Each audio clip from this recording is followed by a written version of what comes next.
Hello and welcome to On the Trail with Isaac Peltz. Today we have Avi Lewis, better known as Avi Lewis, a journalist, an academic, married to a world-famous author, Naomi Klein. He comes from a family of socialists, some people would call it a dynasty, who have been leaders of the NDP. First, one of the founders of the NDP, as well as the leader of the Ontario NDP. Many have called Avi NDP royalty, in fact, and are skeptical of his qualifications and his position in this race. And still, there are many who are extremely optimistic and are impressed by the presentation of leftist politics that Avi has given us. So I invited Avi on to talk to us today to discuss the impossible politics that Canada is up against right now and how the left can take its place in modern Canadian landscapes. When the party doesn't seem to have any institutional strength. When the only party that seems to have any institutional strength is the Liberals. We will be interviewing every leader or every potential leader of the NDP as long as they say yes to my requests. If you enjoy hard, real interviews that have no bullshit, hit that subscribe, share with your friends, or even hop over to give a one-time donation on Ko-Fi, or subscribe for a paltry $5 a month, which is less than a drip coffee in 2025, which I think is something that we might be talking about today. Avi, how are you? Thank you for coming on. Oh my God, the R word, royalty? Are you kidding me? Holy fuck. It's been said over and over and over online. No, I'm repeating what I've seen, right? No apologies. Bring it on. Let's do this thing. First things first, Avi. I want to dive right into it. I think a lot of people want to hear you just say it like it is. Are you a socialist? Yes, I am a socialist. Can I depart from the script quickly for an anecdote? Mm-hmm. When I was a kid, I had a severe lateral lisp. It got me beat up a lot until I figured out how to say the letter S. And when I was asked as a child, your dad, is your mom is a columnist in the Toronto Star. Dinner at your house must be really fascinating. I got this question a million times, and I invariably answered, well, mostly we just talk about socialism. So it's a lifelong relationship with socialism, Isaac. This is not a new thing. Yeah. Do you believe what Israel has done to Palestine is a genocide? Of course it's a genocide by every marker, by every convention, by every measure under international law. I've been very clear about that since the beginning. I think it's also important to say that it's an apartheid state. And we've been saying that for a very long time. And also that the political ideology of Zionism, now the end game is clear that it requires the ethnic cleansing of Palestinians from their land in order to have an ethno-state, a Jewish state. And so that's always been a bad idea. I come from the tradition of the Jewish Labor Bund, which was formed in the same year as the World Zionist Congress in, I think, 1897. And that was what my great-grandfather was a politician and labor leader in. And there have been anti-Zionist Jewish institutions for a very long time. I'm part of that tradition. Mm-hmm, mm-hmm. We had to get those questions out of the way because I think most socialists, most people on the left need to know where people stand. So if you hadn't heard, I knew Avi's answer to this already. I asked it because it's kind of out there. Like I haven't. It's out there. Yeah, that's the thing. Like if you've been paying attention, but some people might not have been. Some people might only follow me for their news. I don't know what people's situations are. So it was important, I think, to get that out of the way because a lot of people need to know that before they can dive into a real discussion, right? So a public socialist announcement. Yeah, public socialist announcement is true. So let's dive right into it. How do you, Avi, after 2 failed attempts at winning a riding in a federal election, feel that you would be qualified to lead a party to win in another election? Fair question. I've run twice. I've lost twice.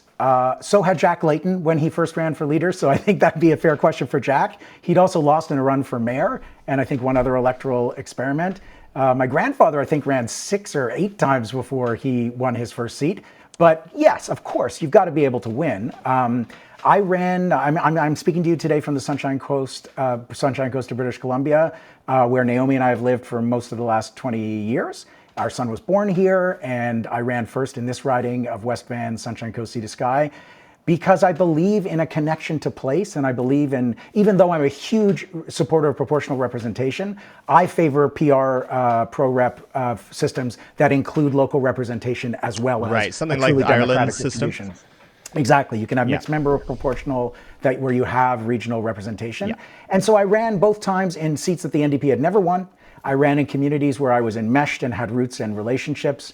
But if I can win the leadership, I don't have time to play around. Right. I must win a seat, and I understand that. Right.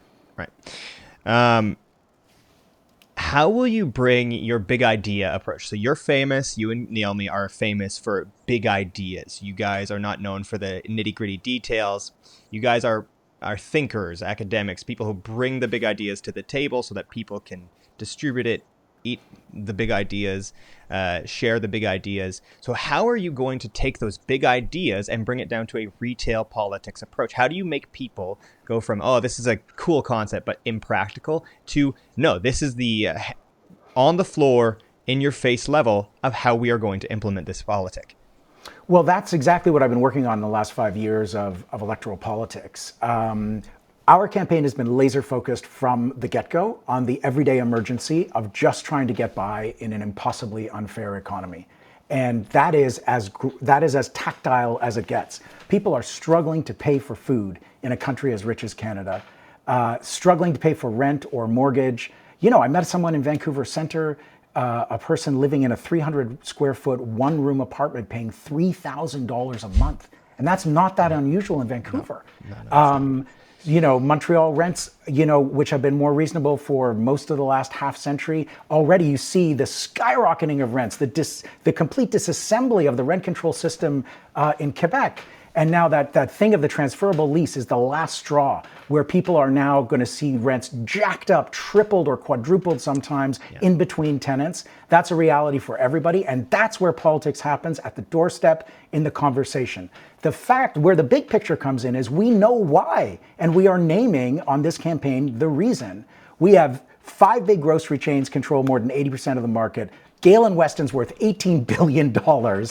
And people are struggling to pay for the most basic necessity, which is food. We have 5 big banks, 5 big oil companies. We have corporate oligopolies. Am I allowed to say oligopoly on this show? No, go for it. Okay, shit. What else did I say? Yes. So that's naming the system. It's naming the concentration of capital in late stage capitalism in the deep inequality, the worst in a century, is why people are struggling so desperately to have a dignified life. There's just nothing, you know, so it really is. And then the solutions, and we've been leading with solutions from day one on this campaign. Yeah. Not that interested in the bio-based, message-tested, personal branding kind of approach to politics. It's like, what are we going to do about it? We need a public option for groceries. Yeah. We need a public option for phones and internet. Like Rogers, TELUS, and Bell? Are you kidding me? The highest prices and the worst customer service on planet Earth.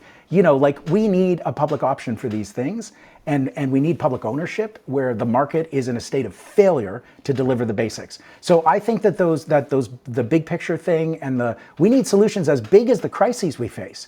And so just incremental politics, no matter how grounded it is in daily life, is not going to get it done at this point. Things are too desperate.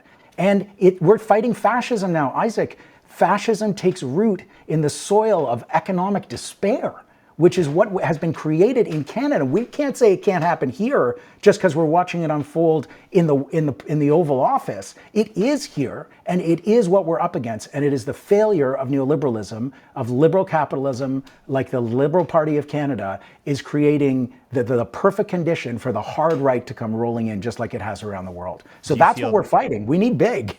Do you feel that the Conservative Party Canada is currently playing with fascist ideas? I mean, there's no question that Poilievre has flirted with dangerous, violent, extreme figures on the right, and I think that its mainstreaming throughout the entire political conversation is an incredibly dangerous thing. Mm-hmm. I have a lot of people in my audience who reached out to me and wanted to contribute questions to this discussion. I told them that we were having an interview, and they told me their questions. There was maybe 40 or 50 that were submitted. Wow. And I kept the ones that were good. A lot of them were like, okay, this is not interesting at all. No offense, guys. But one of basically a resume, a summary of what was felt was the following. The NDP brand is unpopular and feels dated. How is the party going to go rebranding itself, redefining itself? And are you going to get serious about real movement building rather than continuing to work top down from small legacy supporters and the party apparatus? Well, I think I can detect your kind of combining a few things there, because there's quite a lot in that question. I had to synthesize a lot right there. For sure. I don't think splashing a new coat of a slightly different orange paint on the thing is what's required. I don't think rebranding is the question. I think it's a new political offer and a more left political offer, quite frankly. But the top-down thing is a real problem, and I think that the concentration of power in the leader's office, most decisions in the NDP in the last decade have been made by a couple of people in the leader's office, and that's just not right. So I am running for leader to decentralize power from the leader's office. There's no question. The party is in sore need of redemocratizing. I think the base of our party a lot of it has bled away because people haven't been able to see enough of a distinct political offer from us. Working with the Liberals in minority parliaments is a problem. It's a real dilemma. I don't want to minimize it, because winning an expansion to dental care, it shouldn't have been means tested and provided by a private insurance company. It's crazy that it's a private insurance company. It's crazy. Eyes, teeth, mental health, medicine, all part of your health, all should be part of our single payer healthcare system. Just no question about that. But still, millions of people go to the dentist for the first time because of this reform, the beginnings of pharmacare. These are not insignificant things. And you have to support, if you're playing in the stupid first past the post system, which is so undemocratic and broken, this is the position that the NDP has traditionally been in. It's how we won universal healthcare in the 60s. But there's a trap there that the Liberal government is always better positioned to take credit, and they ritually do. My grandpa got in 1972, David Lewis was a leader of the NDP, ran that famous corporate welfare bums campaign, brought Pierre Trudeau to a minority, won things like Petrocan, like a nationalized energy company. Imagine if we could have, and Chrétien and Martin and yes. So, and then he got crushed in the next election after important reforms were won in a minority. So that's a structural problem. Another reason we need proportional representation. Right. But the NDP, I think, has been too incrementalist for a lot of the last 20, 25 years. Right. And so you're going to move if you win, you want to move the party left, because right now the party, it's hard to define what is still in the House of Commons as left. They are left of center for sure, but they seem like another centrist group. Yeah, I mean, there's multiple things going on here at once, but definitely the political space is on the left. I mean, even just like tactically, with Carney going hard right in a shock doctrine attempt to rewire the Canadian economy, even worse in the same direction it's already been going, and Poilievre out there on the fringe flirting with the extreme right. Obviously, the left lane is fully open, and it's desperately needed. It is the structural reason to have an NDP in Canada. It's what makes us different from the United States, and we absolutely have to have positions, policies, solutions to the problems that Canadians face that cannot be confused with the Liberal Party. That's the bare minimum for sure. Right. And that means moving left. Absolutely. Your main competitor, though, is very easily defined as that kind of 2015 NDP that we are very familiar with at this point. Heather McPherson is the left of center kind of voice. So how are you going to push against that? Because she's got a lot of institutional support. I think that the positions, so first of all, there's a communications style thing, which has been part of the problem, that I think the NDP has lost the capacity for straight talk. And I think Canadians sense the focus groups and the message testing behind statements that say a lot of words, but aren't really clear. And so saying things like, we have to get off fossil fuels as fast as possible. It's just a fundamental reality. It's toxic for our economy. Governments are addicted to those revenues. The oil industry itself has figured out how to make a barrel of oil with like half as many workers as a decade ago. They are throwing workers under the bus, automating as fast as they can. Mostly owned, or a huge proportion of the Canadian oil industry is already owned by the United States capital. And so we're shipping our resources to offshore. All this stuff has to change. But the NDP has to have a clear offer, even if it means having disagreements with our provincial sections and governments. Yeah, because you're going to have huge disagreements with BC and Alberta NDPs. We already do. But we are much happier to have them in government than the right. You know, in the West, we have the provincial NDPs are facing off against the extreme right. There are basically two parties from Manitoba West. And so we're in sync on like a huge part of the program, dealing with inequality and trying to get the public housing back on footing in a provincial level. BC's doing great things there. But look, when it comes to certain issues like fossil fuels, we're going to have respectful differences, and we can have adult differences in our party while we agree on the vast majority of the economic program. I believe it was your launch event on YouTube, I believe Naomi Klein said socialism is the big tent. I believe that was her who said that. It's a great line, eh? Great line. But if socialism is the big tent, then why does Canada only ever elect conservatives and liberals? I mean, I think economic populism is the big tent. And I think actually addressing the crisis of everyday life is why we have to stay laser focused on it. And I think Zoran Mamdani put on a masterclass of how to actually advance socialist solutions, at least in part, you know, at least to start like winning back some of the political imagination. Our political imagination is withered like the state under neoliberalism, and we need to get back the people's belief that government can do things, that the purpose of government is to actually solve the problems that people face in their lives and put up some protection against corporate extraction from us. When we think about big tech and the big tech companies, we are the commodity now. Every retinal flicker, all of our data, you know how much of your product is feeding AI and being hoovered up into this really apocalyptic experiment in technology. We need the government to provide some protections for people. And that is a big idea that we have to win back in the political imagination, but it starts in daily life with things like a public option for groceries, advancing the idea of non-market solutions, because the Liberal and Conservative parties can only imagine giving public money to private companies and then just hoping that our problems will be solved. And the NDP can be a stark alternative to that, a democratic socialist alternative, sure, but also just like a practical everyday alternative. How are you going to present that to people who don't have faith in institutions or the state? Yeah, that's a tough one. And I think people's skepticism of government's ability to do things is legit. And we have to rebuild it. We have to rebuild it democratically. We have to rebuild it collectively. Right now, so much of government is outsourced to like Deloitte and KPMG. And huge amounts of public money is wasted on corporate consultants. We actually have to rebuild the capacity of the civil service to do things like have a public developer and public construction companies to have a massive wartime level build out of non-market housing, public housing, supportive housing, cooperative housing, nonprofit housing, and the government has to rebuild its own capacity to execute on behalf of Canadians. That's part of the project. I don't minimize how much needs to be done, because right now we don't trust government for good reason. But we can't abdicate the space, Isaac, and just say, well, it doesn't really matter who governs and how. We got to get in there and fight for change. But it's big. Right. So your plan for fixing housing is to do a massive state-owned and managed push for socialized housing that is state-owned and state-operated?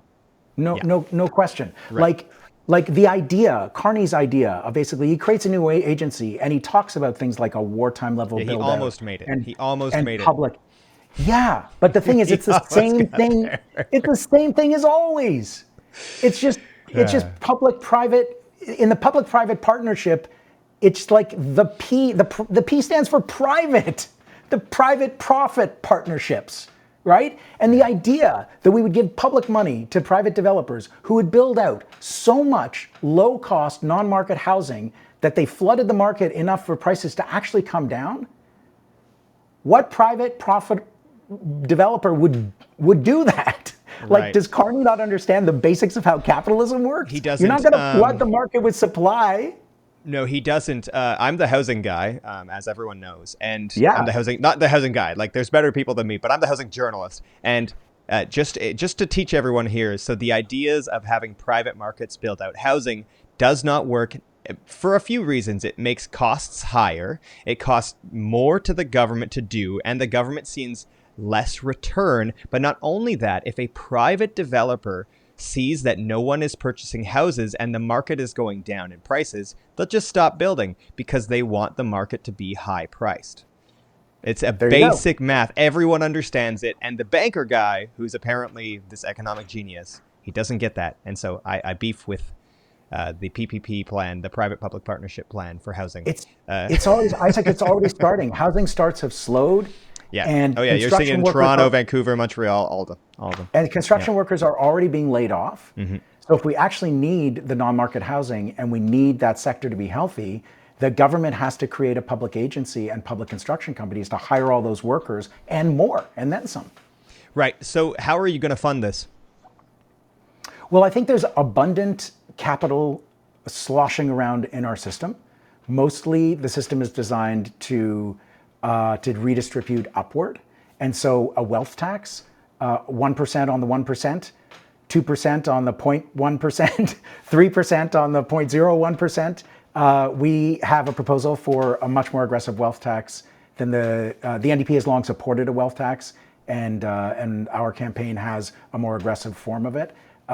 We have to tax wealth and not just income, because corporations and high net worth individuals can hide their income, can move it around, show losses, and shell games. That's always going to be a challenge. But wealth needs to be taxed. Corporate profits, the tax rate on corporations is going down under Carney. That's the wrong direction. And excess profit taxes, I mean, even Chrystia Freeland brought in a 1% windfall profit tax on the banks for that massive profit year of the high inflation of 2022, when all corporate Canada jumped on inflation to price gouge on top of it, which created the cost of living emergency and made life so much harder for people. So many people lost their homes, have ended up homeless in these years, because when inflation was high and putting pressure on everything, corporations just piled on and price gouged on top of it. Right. And so we need real windfall profit taxes as well. The resources are there in this economy. Right now, they're being hoarded by the hoarding class, and they have to be appropriately taxed so that they can be redistributed in the form of functioning public services for everybody. What are your criticisms of how Singh ran his elections? I think I've talked about it a little bit already. I think people were really confused by Jagmeet over the last few years because he knew that the Liberal government was super unpopular. And he had lots of legit reasons for being frustrated and angry with Justin Trudeau and the government. At the same time, he was supporting, and the NDP caucus was supporting the minority government in order to get the pharmacare and dental care reforms implemented, not just on the books, but actually rolled out in people's lives. Because if you want to actually succeed in getting any minor reform to the welfare state, you have to ingrain it enough that the next government can't just roll it back. And so I think that's what they were really waiting for. That's why they hung on and supported the Liberal government. But it created this confusion. Jagmeet was really angry and critical of the Liberal government, but when push came to shove, the NDP voted to keep them in power. I think if at some point they had just said, look, we need dental care to be a reality in thousands of dentists' offices across this country, so that whoever is the next government can't just roll it back because we know they want to. That's why we're hanging in there. I think straight talk could have worked a lot better, because I know from talking to people at the doors in 2 successive elections that they were often confused by what they felt were mixed messages coming from the NDP. So, I mean, I think that's one thing that could be relatively easy to fix. One of the criticisms being levied at you is that you are a champagne socialist. So how, in that case, are you going to identify with and win blue-collar voters? Well, I'm a worker too, and so are you. And I think that there's some a little bit antiquated versions of who is the working class that are being floated right now. Like, I think if you look at how Poilievre has skillfully created an idea for many Canadians that the Conservative Party is a friend of workers by appearing in work environments in coveralls and hard hats. He is creating an image of the working class that is very male, that is guys in hard hats and skilled trades and that kind of almost a 50s version of the blue collar worker. Those workers are incredibly important and they are absolutely needed in the economy. But the real working class of Canada is much broader than that. Think about the care economy. 3.4 million people working in healthcare, education, long-term care, and childcare. Mostly women, a huge proportion of racialized women. They are the most undervalued and underpaid, and it's the largest sector by employment in our economy. And yet all these dudes, from Polyev to Carney, can't see that if you really want a nation-building project, invest in care. If childcare workers made $35 to $40 an hour instead of $20 to $25, we'd have real $10 a day daycare across the country, including in Quebec, where it's not easy to come by. It's not. I don't think it even exists $10 a day daycare as it used to be, and that's because ours is still workers cheaper. Ours is $8 a day. Okay, well that's great, and there is not a childcare worker shortage in Quebec the way there is in the rest of the country. There is now, yeah, because of the hijab ban. Because of the hijab ban. Yeah. There you go. So Bill 21 is taking an economic cost as well as a social to the cultural school systems as well. Yeah. Well, there you go. So, I think it's sort of a question of how you identify who is a worker. Journalists are workers. Are you telling me you don't work? Teachers are workers. We're all workers. This is the basis of a left offer, that we actually see our fates as intertwined. We see ourselves as part of a big mass of the 99% of working people. And that's the kind of work that I've been doing for a long time. But people are entitled to their opinions, Isaac. If people see me in pejorative terms, then I get it. This is a time when we have the flourishing of the internet for all of our strongest instincts to be spoken aloud. Yeah. Okay, I've got like 2.5 more questions for you. Okay. The left has been fractured into 2 sort of halves, as far as in my assessment. Okay, you might not agree with this, but we'll see. Half of it wants a focus on identity and a big tent. And then there's the other half that is purely economically minded. So my question for you is, how will you bridge the gap and the infighting? Yeah, so first of all, I want to observe that I think it's kind of interesting about identity politics that the most committed practitioners of identity politics are the right, That's definitely true. Yeah. And you're even starting to see it in the United States right now, where figures on the populist right are like, this guy's talking about groceries and he's won the mayoralty of New York City. Meanwhile, we've been talking about trans kids and and trans people in sports and abortion. It's like we've been on the wrong tip. We've been too absorbed in identity politics. So that needs to be said about identity politics. Yeah, we got to move on from it a little bit. Yeah, and also I think it's fair to say, as someone who's been on the left for a long time, that the left has been a pretty stressful place to be for more than a decade now, where people go to meetings, everybody is stressed, everybody's anxious. If they use the wrong words, that there's a checklist approach to politics, and that you must subscribe to the correct vocabulary and stuff like that. And I think that's made us smaller, and I think it's made the left less appealing. You think about the early days of the convoy, not my kind of politics, but it was all love and muffins and weird, gross hot tubs and stuff like that. It got co-opted for sure, but at the beginning, you're like, yeah, okay. I think being truly welcoming and really being able to talk to all people, not needing to agree on every single thing, but actually being able to disagree in a positive and healthy way, work together. Look, no permanent friends, no permanent enemies. We need to work where we're aligned, and we don't need to require everyone to hold exactly the same positions. That's how we build a common front. We do need a party of the electoral left. We also need healthy social movements that intersect and work together. And we need a militant trade union movement. My vision of how we fight fascism, shared by many, many people throughout history, is a common front, where the electoral place is one place. The social movement space is many different spaces that need to come together around certain issues, but not among people who agree on everything.